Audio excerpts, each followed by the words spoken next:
Hello there, and welcome to the pain and suffering of chess.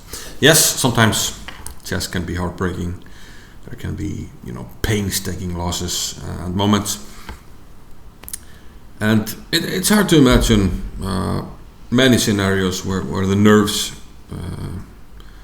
get as tested as in the World Cup. They're playing 2 game matches. Basically, almost nothing can go wrong. You only play 2 games, and if you blunder at some stage, most likely you're just toast.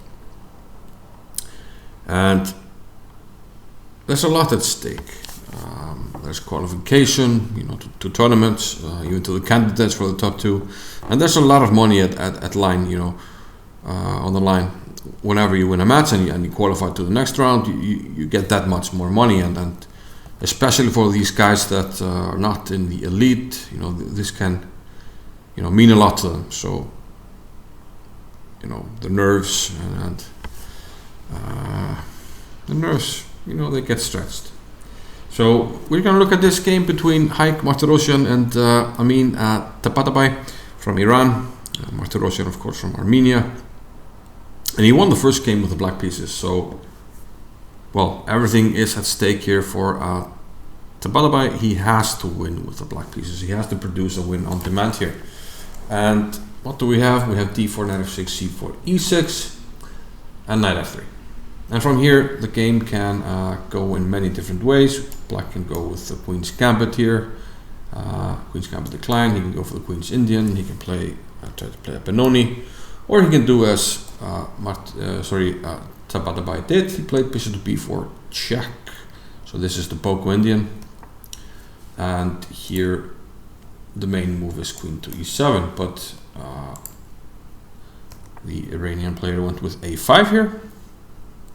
And we have normal development. White wants to shadow his bishop here, put it on g2.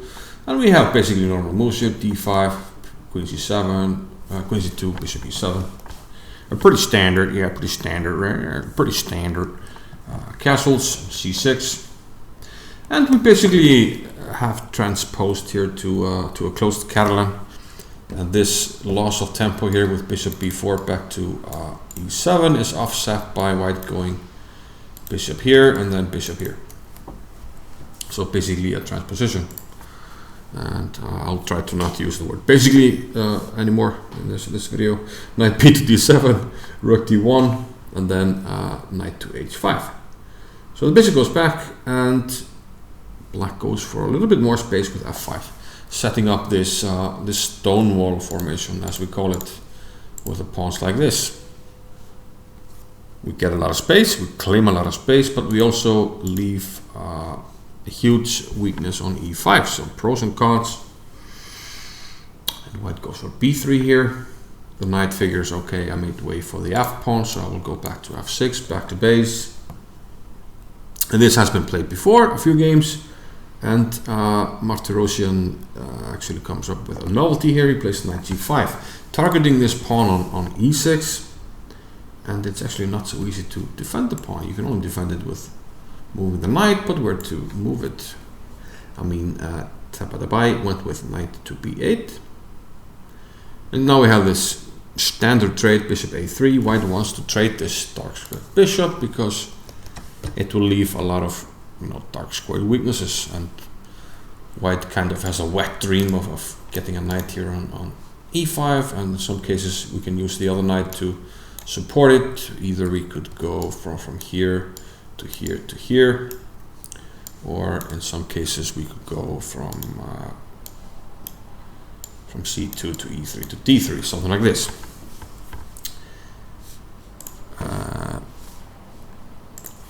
But queen e7 now, attacking the knight, queen b2 defends the knight, b6. And this is more of a modern interpretation of the stone wall, to place the bishop somewhere here, sometimes on b7, sometimes on a6. In the old days, the bishop would try to enter the game via this maneuver. But after this, okay, bishop a6. Bishop gets in the game. White wants to reroute the knight. h6, and knight goes back, and knight b to d7. So black is very solid, except for the e5 square, and potentially the c file, and white gets to the c file. However, black is pretty quick here to evacuate the rook from c7. We have to do something here, and we have a trade. Of course, white only needs a draw, so he's quite happy with the trade here. e3 and g5. So it's not much going for black really. He has, you know, some space advantage with 4 pawns here on his 4th rank, on the 5th rank. So some space to work with, but the pawns are symmetrical, you know. For each pawn, for an a pawn, there's an a pawn for black. For a white b pawn, there's a b pawn for black. So, you know, it's hard to create some imbalance. So we have another rook trade, and actually, of course, white offers a queen trade. I mean, how is black going to break through? Well, knight e4, he wants to try to use the space advantage a little bit, and f takes e4. So black has a space advantage, but of course, the problem is, how do we break through, and can we break through? So black tries to increase the space advantage as much as he can and keep it, so g4, preventing any kind of pawn break with f3. h3 we meet with h5, but there's no pawn break with f3, which is important, I think, to stop. We have h3, h5, trade, and bishop f1. So white wants to get rid of the bishop. The bishop on g2 wasn't doing much. It was staring at, you know, a wall of black pawns, so he wants to trade it. Black's bishop, you know, might have been able to maybe maneuver to f3 or go to d3 where it stands well. So white is happy to trade off the bishops. Also, we have less pieces on the board, so we are moving closer to the draw. Now, if white had a few moves, he might want to reroute the knight, maybe c3 and b5, and he'd be quite happy. So black tries to increase his space advantage and plays b5 with the intention of playing b4. So knight b1, he wants to go to either of these squares, but we will not allow it. So now the knight is kind of stuck. We have a3, but okay, there's going to be a trade, but we can't really attack this pawn. This knight is not getting to c2, so this is not really a weakness for black. So a big space advantage, and this knight doesn't have a lot of squares. Can't go here. If it goes to d2, it can't maneuver to a good square. It can't go here. Can't really go here from where it could go here. So white is suffering a little bit with space, but on the other hand, where does the black king penetrate? There's no way for the black king to actually enter the game and make itself useful. So black thinks, okay, I need to play e5 at some stage. That's the only pawn break. There's only one pawn break. It is to play e5 at some stage and try to make things happen. So black plays for that. King f6, knight f1, and he maximizes his knight to c6. From c6, it supports the attack on d4, and he can go to a5 to put pressure on this pawn. But it seems like white only has to stay, you know, basically do nothing, just pass. So e5, he takes it. Knight takes and king e2. So he only has to be ready to play knight d2 when he has to defend this weakness. So knight d3, now he's threatening knight c1. Check and win the pawn, so knight d2. King e5. And we just move the king. King f1, knight c5, move the king.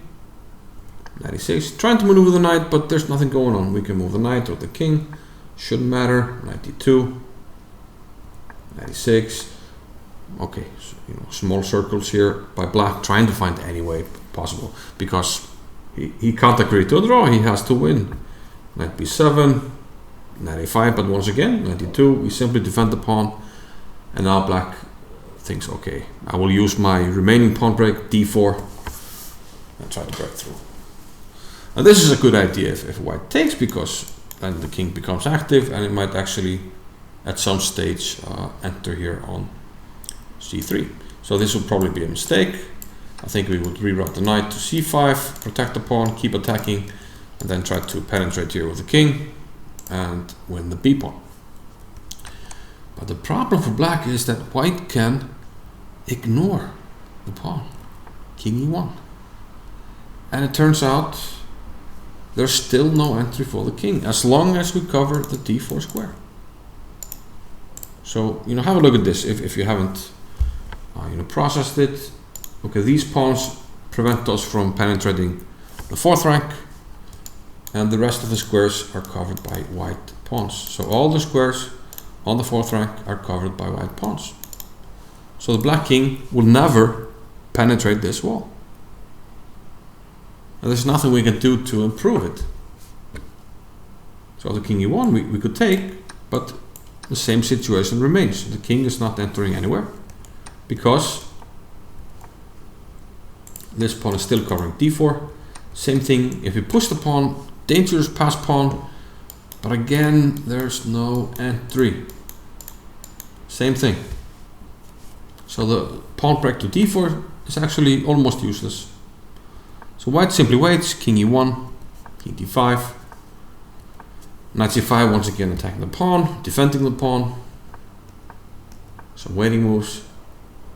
And here, basically any move should be working for white. Knight c4. I think we can even play king moves because like king d1, we still can't make a knight trade because there's no entry for the black king. So king d1 is fine, knight c4 is fine. Anything is fine except for what Martirosyan played. Some kind of hallucination, I don't know. Look at this time, he has plenty of time. So this is what can happen with a lot at stake, you know, with the nerves, with the stress, I don't know. He hallucinated, he missed something, he took an f3 and Tabatabaei, he was basically shocked. He looked at the position, what's going on? What did he took?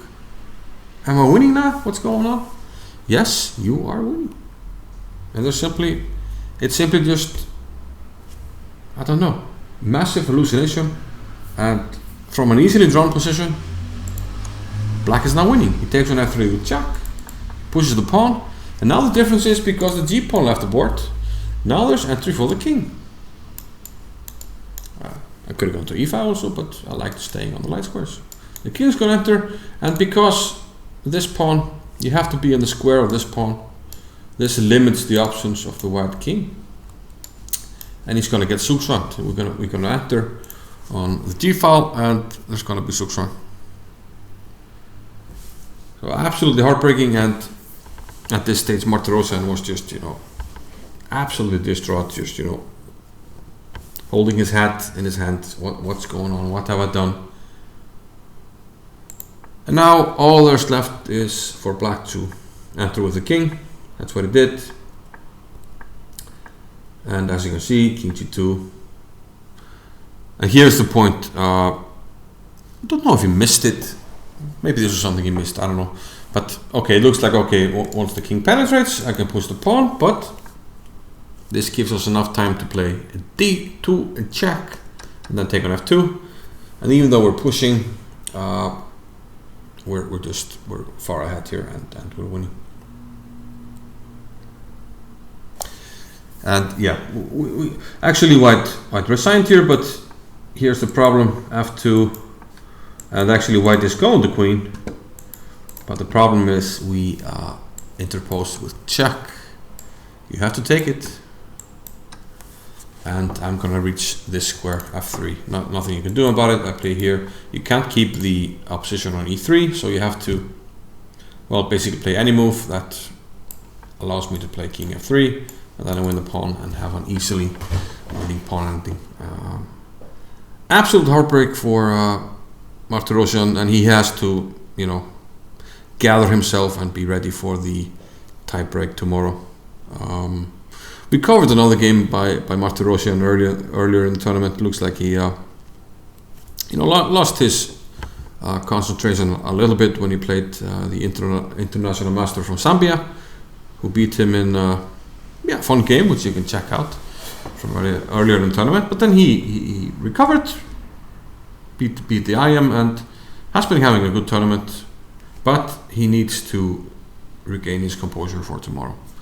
And well, we wish him the best of luck in the tie breaks, but only time will tell what will happen. And hope to see you soon, guys. Thanks for your attention. See you. Bye bye.